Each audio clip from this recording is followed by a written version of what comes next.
Buenos días. Estos son los productos Miray. Este es el Miray más caro que venden en Perú. El más grande. Y es una desgracia, ¿ya? No funciona. 6 meses tiene ese. Este es otro. En 2 meses se malogró. Me costó para arreglar los dos. Este no quieren arreglar. Es una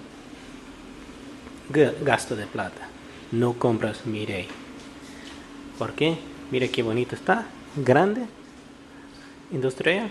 Pero no sirve para nada. Nada compras. También mi arrocero se malogró en 2 meses. Ya voy a decir todo en inglés. This is supposed to be the top of the line industrial blender, but it is junk. Crap. It's worthless, as you can see. Doesn't work. The other one I already had replaced the motor in. Do not buy this product. It is horrible. This is the worst brand on the market. In Lima, Peru, do not buy. No compras esta marca. It's very bad. You will regret it in a few months.